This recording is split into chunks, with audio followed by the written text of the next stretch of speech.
Assalamualaikum warahmatullahi wabarakatuh. Jumpa lagi bersama saya Adi di channel Ngulik Sejarah. Pada video kali ini saya akan kembali lagi membacakan suatu kisah misteri. Kali ini masih tetap berjudul Sang Ustazah. Kali ini memasuki part yang kedua ya teman-teman. Jadi untuk kalian yang belum menonton part sebelumnya, saya sarankan untuk kalian menontonnya terlebih dahulu agar kalian mengerti keseluruhan alur ceritanya dari awal. Cerita kali ini masih tetap ditulis oleh Mas Faisal Aplansa. Nantinya kalian juga bisa mengunjungi thread beliau secara langsung ataupun Wattpad beliau secara langsung. Yuk daripada kita lama-lama, mari kita langsung saja menuju ke ceritanya. Perhatikan baik-baik, karena ceritanya akan saya mulai.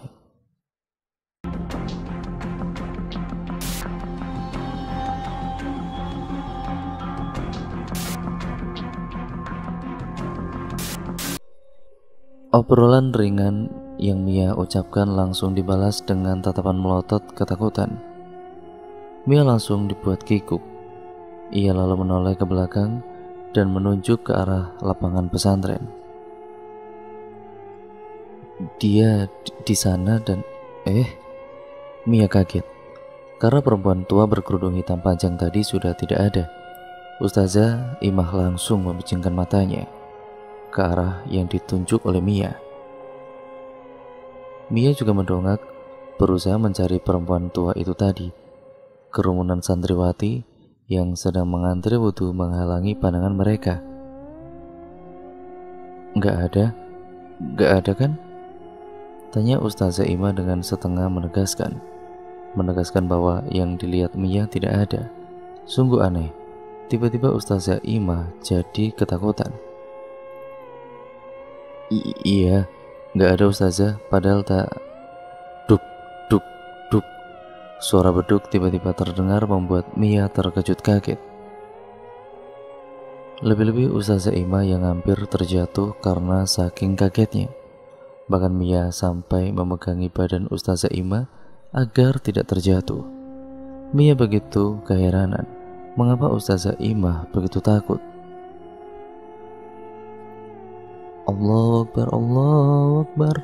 Kemudian disusul dengan azan subuh yang begitu sangat keras.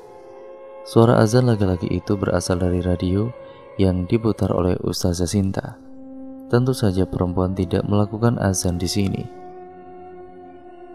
Ustazah Imah lalu menghela nafas dalam-dalam, berusaha menghilangkan ketakutannya.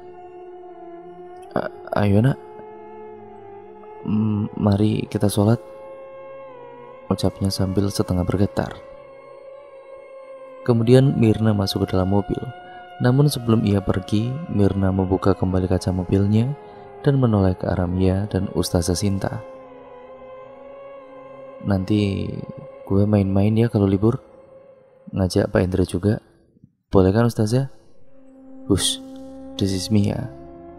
Kalau Mbak Mirna saja boleh, ucap Ustazah Sinta sambil tersenyum, mengisyaratkan bahwa hanya perempuan yang bisa masuk ke lingkungan pondok pesantren ini. Gak asik nih Ustazah. Bernah, bentak Mia begitu malu. Namun Ustazah Sinta begitu baik. Ia justru tertawa mendengar sindiran dari Mirna itu. Mirna lalu melajukan mobilnya dan pergi berlalu. Setelah mobil Mirna sudah tidak terlihat lagi, Ustazah Sinta lalu mengajak Mia masuk ke dalam pondokan.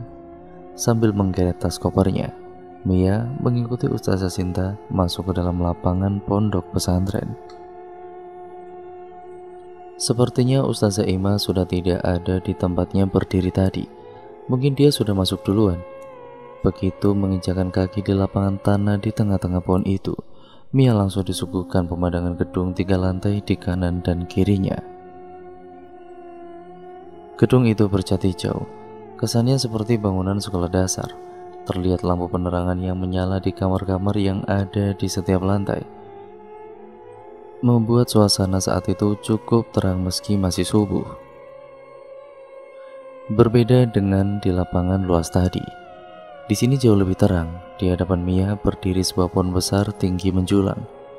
Daun-daunnya begitu lebat, seolah memberikan keteduhan pada bangku-bangku panjang di bawahnya. Pohon besar yang berada persis di tengah lapangan itu melengkapi keindahan dan kemegahan pondok pesantren ini. Karena terus melamun melihat pemandangan pondok, Mia sampai-sampai digandeng oleh Ustazah Sinta menuju ke bangunan di belakang pohon besar itu. Bangunan pondok ketiga itu ukurannya lebih lebar daripada yang lain dan juga memiliki 3 lantai, namun lampu di lantai 2 dan 3 tidak dinyalakan, sehingga suasana terasa sedikit gelap.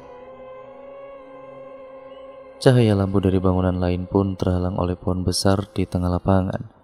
Namun di lain satu, cahaya memancar begitu terang dari 2 buah pintu kayu besar yang terbuka lebar. Pintu kayu itu mengarah ke sebuah ruangan yang lumayan agak besar. Lantai 1 bangunan pondok yang berada di tengah itu seluruhnya adalah aula. Setelah membantu Mia meletakkan koper di samping pintu kayu besar itu, Ustazah Sinta lalu mengajaknya masuk ke dalam aula itu. Di sana ada 3 orang ustazah yang sudah menanti Mia. Ketiga orang itu mengenakan kerudung dan baju serba hitam, persis seperti ustazah aneh yang tersenyum pada Mia sebelum sholat subuh tadi. Jantung Mia berdebar-debar. Ketenangannya kini berubah menjadi takut melihat ketiga ustazah itu. Salah satu dari 3 ustazah itu adalah Ustazah Ima. Ia sepertinya berganti kerudung dan baju hitam.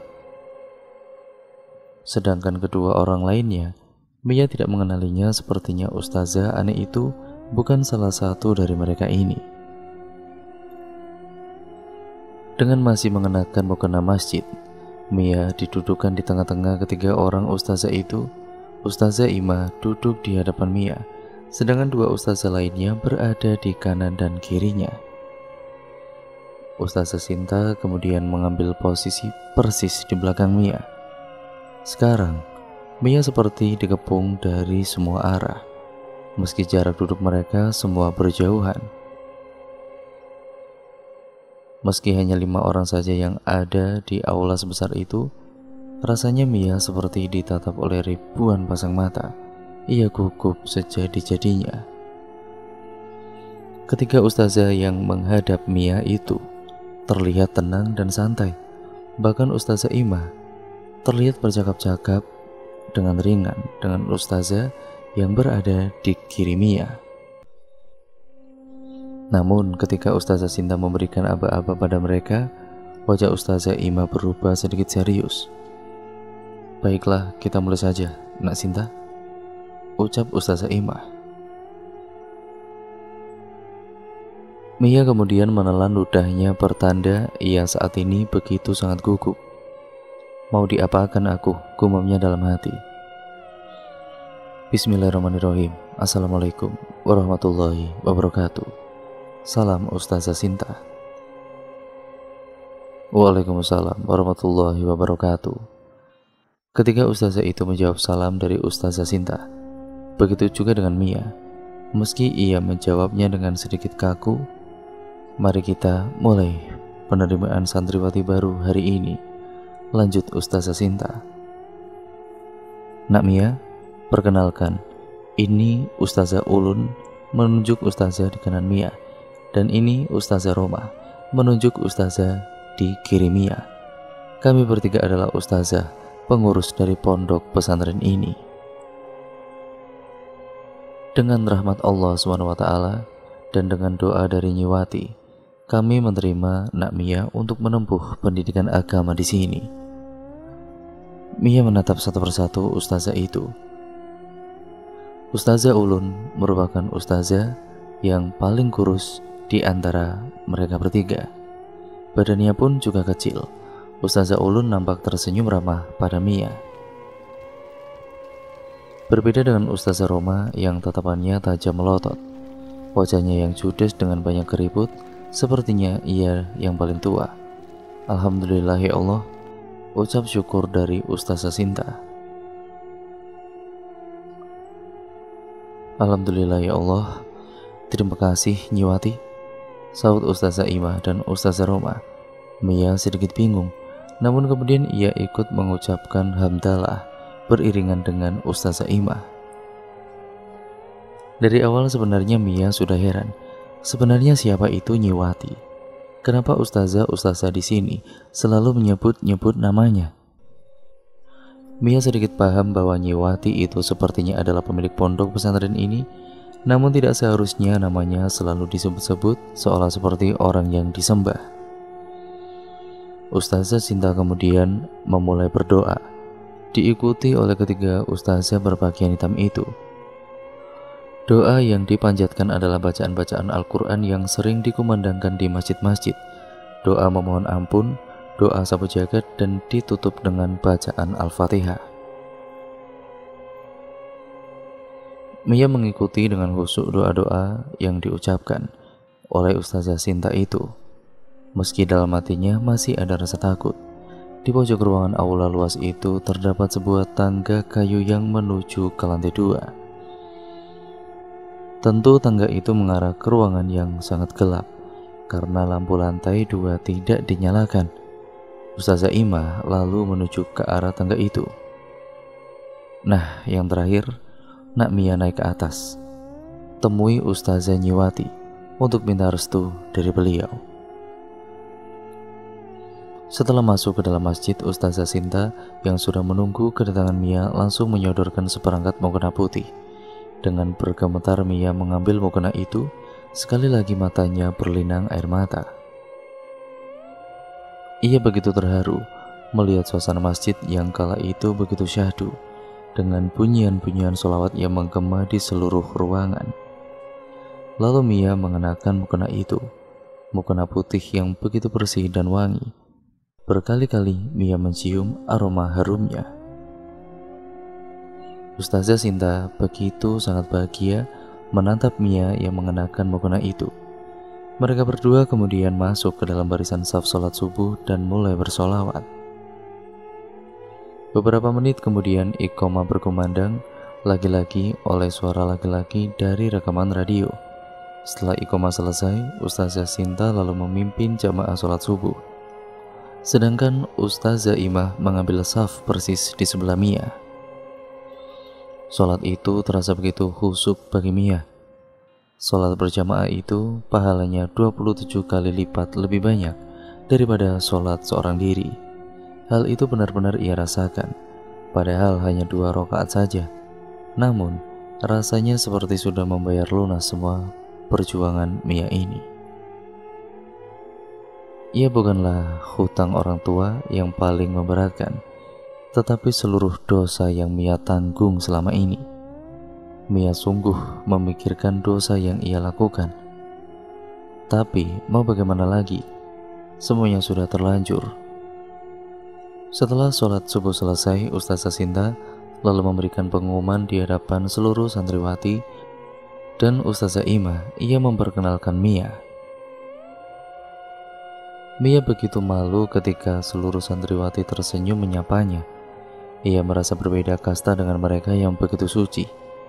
Tetapi ketika beberapa santriwati menghampiri Mia dan mengajaknya berkenalan, barulah ia merasa kehangatan yang diberikan oleh teman-teman barunya itu.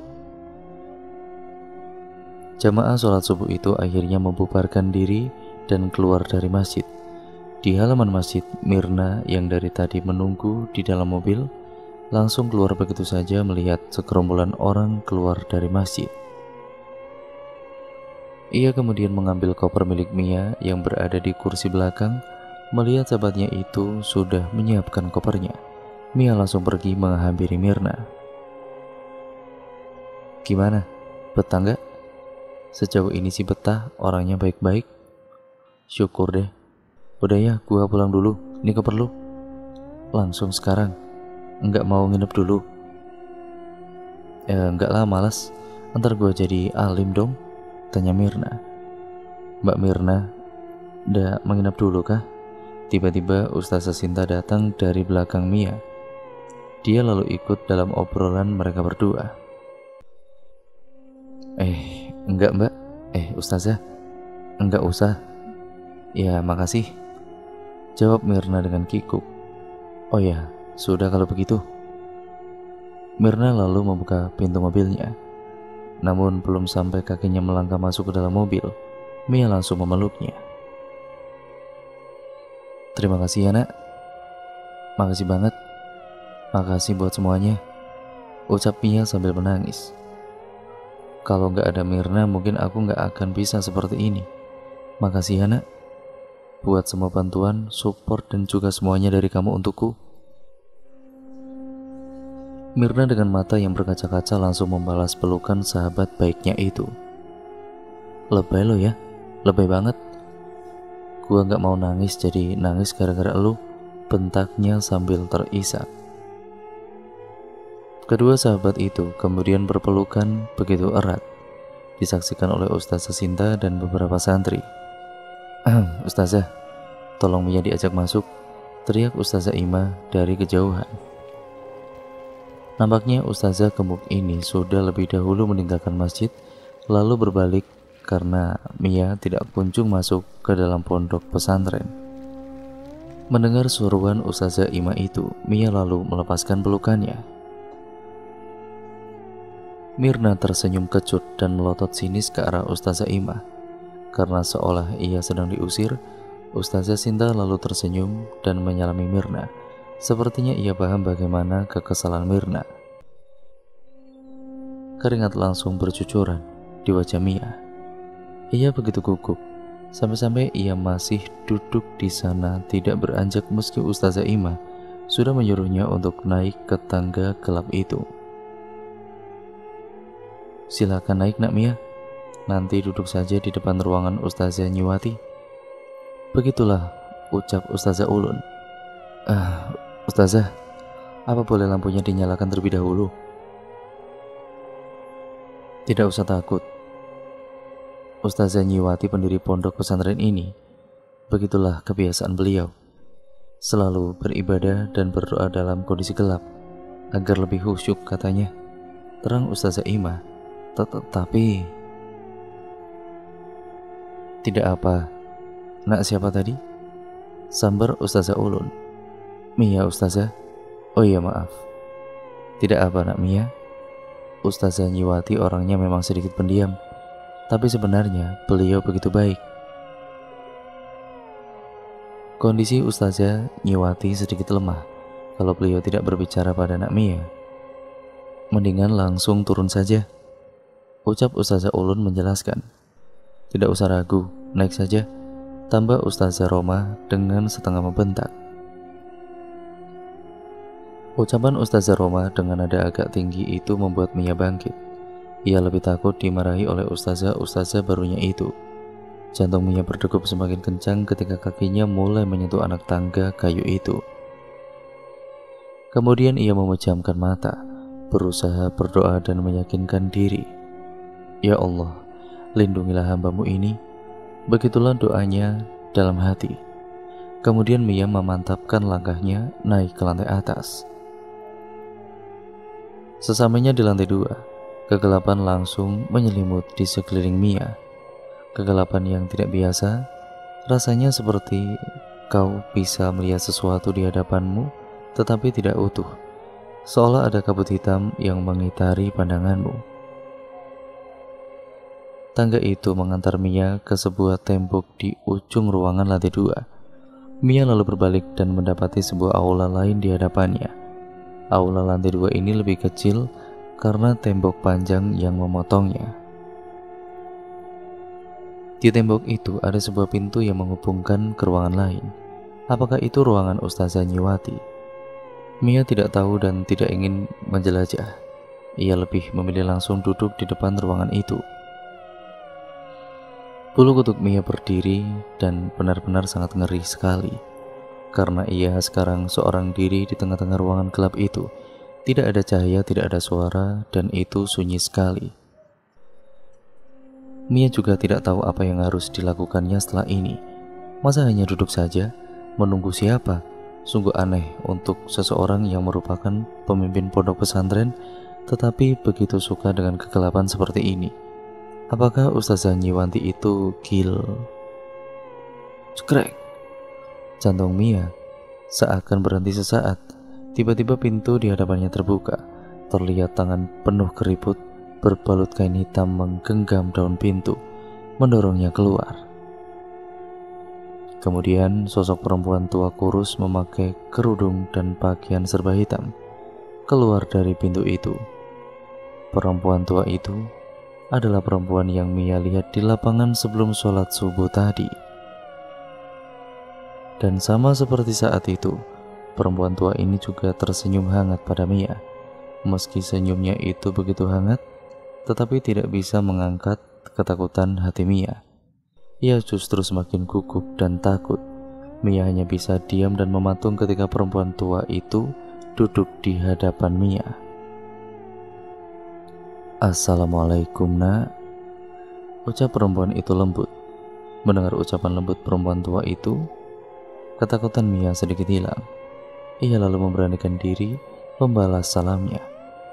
"Waalaikumsalam, Ustazah." "Nyiwati," ucap perempuan itu sambil tersenyum. Mia terkejut. Ternyata yang melihatnya dari kejauhan saat itu adalah Ustazah Nyiwati sendiri. Mia lalu kemudian maju ke depan dan segera meraih tangan keriput Ustazah Nyiwati. Ia lalu mencium tangan keriput perempuan tua itu. Melihat tindakan Mia itu, Ustazah Nyiwati langsung mengelus kerudung Mia. "Sudah, Nak, tidak usah seperti ini." Mia lalu melepaskan tangan Ustazah Nyiwati. "Baiklah Ustazah." Rasa gugup dan takut di dalam hati Mia seketika hilang. Ia begitu bahagia karena Ustazah Nyiwati ternyata begitu baik. Walaupun kemunculannya tadi itu begitu menyeramkan, mungkin karena lampu ruangan ini yang tidak dinyalakan. Ustazah, apa lampunya bisa dinyalakan?" tanya Mia. Ia sungguh tidak nyaman berada di kegelapan seperti ini. Terlebih Mia sebenarnya tidak begitu jelas melihat wajah Ustazah Nyiwati. "Nak Mia," Ustazah Nyiwati seolah mengacuhkan ucapan Mia tadi. Ustazah bangga sama Nak Mia. Suara perempuan tua itu begitu parau. Nampaknya usianya benar-benar sudah sangat tua. Tetapi ia berbicara begitu lancar, tidak seperti orang tua pada umumnya. Mia terdiam mendengar ucapan itu. Ia tidak tahu apa yang Ustazah Nyiwati banggakan dari dirinya. Meski Nak Mia hidup di tengah-tengah dunia maksiat, tetapi hati Nak Mia terus berada di jalan Allah. "Alhamdulillah," ucap Ustazah Nyiwati. "Insya Allah, Allah akan membalas semua perbuatan baik Nak Mia. Pahala yang besar dari melunasi hutang, terlebih hutang orang tua sendiri." Meski begitu, Nak Mia tetap berdosa.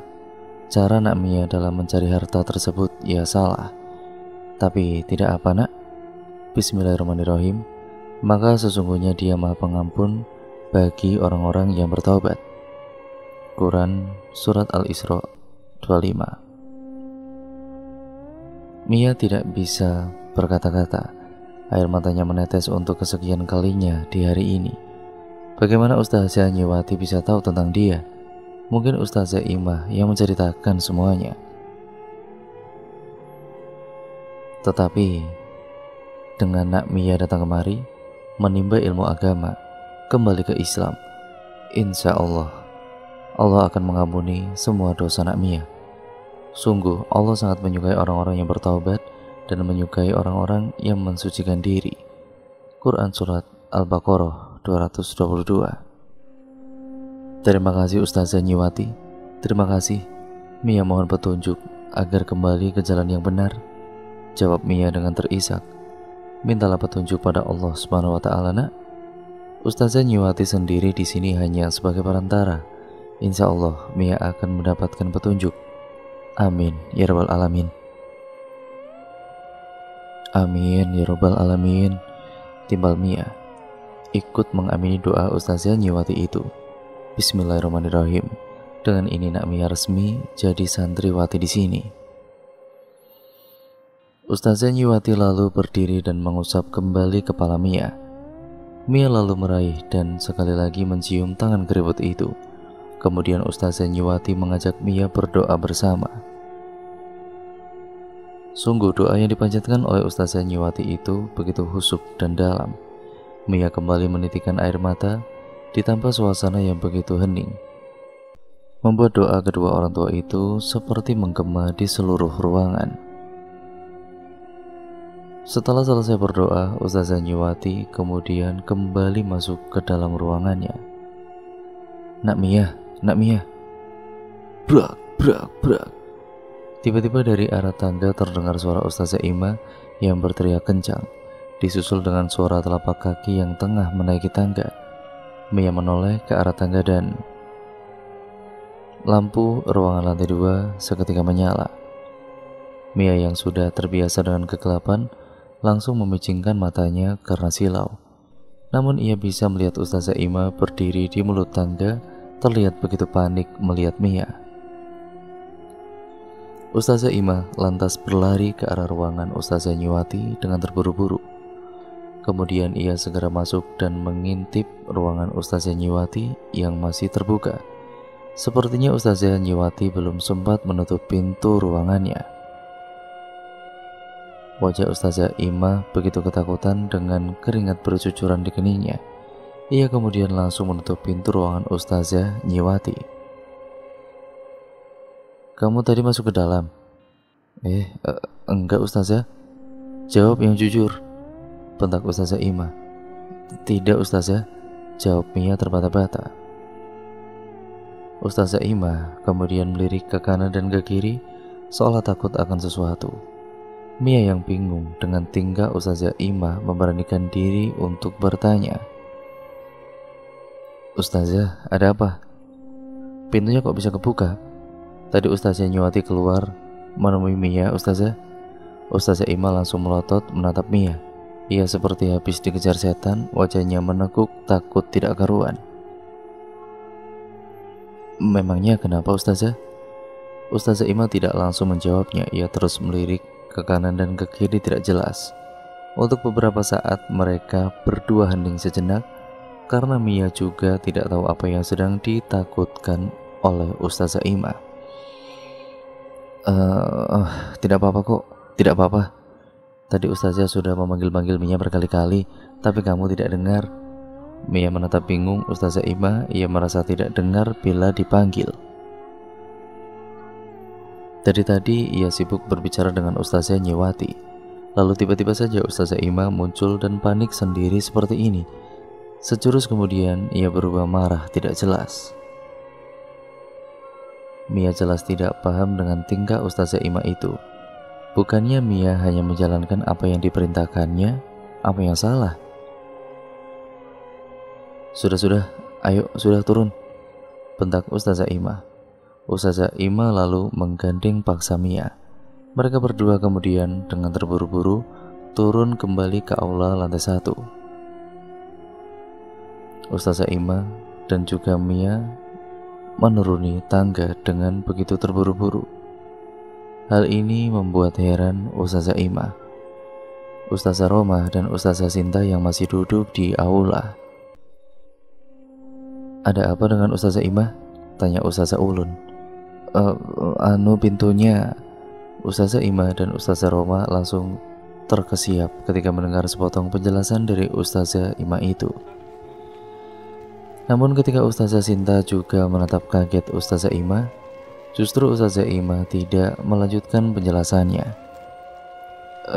Tidak apa-apa. Tadi Nak Mia dipanggil tetapi tidak dengar, ucapnya jelas-jelas mengalihkan perhatian. Ustazah Ulun dan juga Ustazah Roma yang sepertinya paham dengan isyarat Ustazah Ima lantas melirik sinis ke arah Ustazah Sinta. Ustazah Sinta sedikit bingung mengapa semuanya jadi menatap dirinya. Mia juga dibuat bingung dengan suasana saling melirik ini. Sepertinya Ustazah Sinta sedikit tidak disukai oleh ketiga ustazah itu. Ya sudahlah, ayo segera kita tutup saja acara ini, ucap Ustazah Roma. Ustazah Ima kemudian menyuruh Mia untuk duduk kembali di tengah-tengah mereka dengan posisi yang sama seperti tadi sebelum naik ke lantai 2. Keempat ustazah itu kemudian mulai memanjatkan doa yang kemudian diakhiri oleh hamdalah. Setelah selesai, Ustazah Ima kemudian memerintahkan Ustazah Sinta untuk mengajak Mia ke kamarnya. Cahaya matahari pagi mulai menyinari samar-samar kala Mia diajak berjalan keluar aula. Ustazah Sinta menerangkan bahwa bangunan, tempat aula luas dan juga ruangan Ustazah Nyiwati ini adalah bangunan utama. Sedangkan bangunan di kanan dan kiri Ustazah Sinta menyebutnya asrama 1 dan juga 2 lapangan adalah ruangan belajar dan kamar para santriwati. Bangunan asrama 1 adalah bangunan di sebelah kiri Mia, sedangkan asrama 2 adalah yang di sebelah kanan Mia. Terlihat di lantai 2 dan 3 bangunan asrama 1 kini sudah banyak santriwati yang keluar dan bersih-bersih di sekitar beranda lantai. Kemudian Mia diajak ke bangunan asrama 2 yang sepertinya terlihat lebih sepi daripada asrama 1. Lantai 1 bangunan asrama 2 adalah ruangan belajar dan mengaji. Terlihat beberapa santri nampak membaca Al-Quran di salah satu ruangan yang mirip aula kecil. Di sebelah ruangan itu ada tangga naik menuju ke lantai 2. Sepertinya lantai 2 dan juga 3 di kedua bangunan asrama adalah kamar untuk santriwati. Setelah naik, Mia dihadapkan pandangan beranda panjang yang membentang sepanjang lantai 2. Bila Mia berjalan ke pinggir beranda, maka akan terlihat pemandangan pohon besar yang ada di tengah lapangan itu. Bangunan asrama 1 serta bangunan utama di sebelah kiri. Angin sejuk langsung berhembus, mendinginkan wajah Mia yang tegang. Mia menghirup udara pagi itu dalam-dalam. Sungguh tidak akan pernah ia temukan kesejukan seperti ini di kota.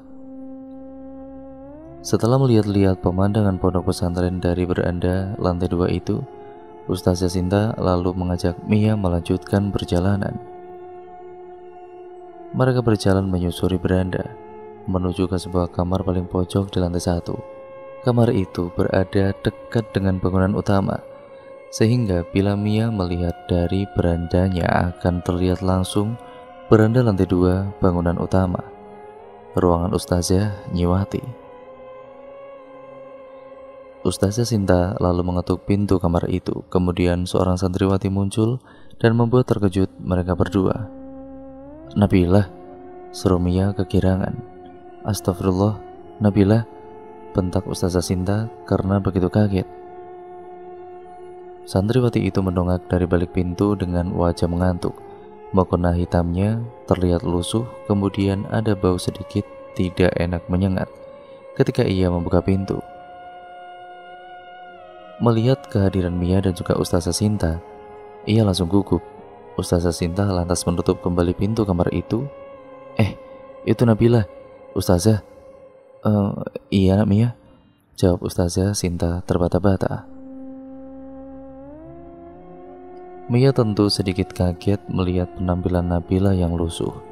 Nabilah yang ia kenal sangat cantik dan berkulit putih. Namun yang ia temui lihat sekarang seperti anak rumahan yang jarang mandi. Bahkan Ustazah Sinta jauh lebih cantik. Sepertinya kecantikan Nabilah hanya make up saja. Meski begitu, wajah centil dan imutnya masih khas terlihat. Ditambah badannya yang pendek serta sedikit gemuk, Mia tidak salah mengenali Nabilah. "Nabilah, ganti baju dulu." "Astagfirullah," lanjut Ustazah Sinta. Iya Ustazah," ucap Nabilah dari dalam kamar. Mia begitu bahagia. Ternyata ia akan diletakkan satu kamar dengan Nabilah. Ia tidak sabar segera masuk dan bercengkrama dengan sahabatnya itu. Setelah beberapa saat, akhirnya Nabilah membuka kembali pintu kamarnya. Kali ini, ia sudah berganti baju dan wajahnya terlihat lebih segar. Bau tidak enak tadi sudah berganti dengan bau parfum wanita yang wangi. Dan sepertinya Nabilah juga sudah mencuci mukanya. "Mia," Nabilah langsung keluar kamar dan memeluk Mia, sahabatnya yang sudah lama sekali tidak berjumpa itu. Terakhir kali mereka bertemu adalah sekitar setahun yang lalu.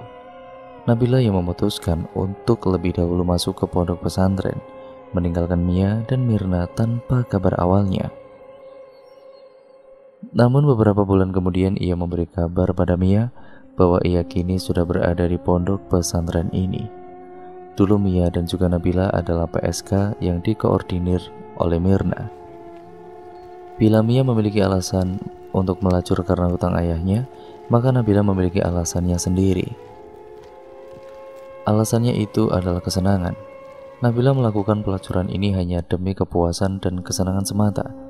Uang hasil melacurnya ia gunakan untuk berfoya-foya dan membeli barang-barang mewah. Oleh karena itulah, Mirna sempat mengutarakan keheranannya saat di mobil tadi. Tentu mengherankan, ya karena orang seperti Nabila itu kan bisa memutuskan untuk bertaubat dan masuk pondok pesantren. Tetapi Mia mengesampingkan semua hal itu. Ia tetap memeluk erat Nabila, melepaskan semua rasa rindunya.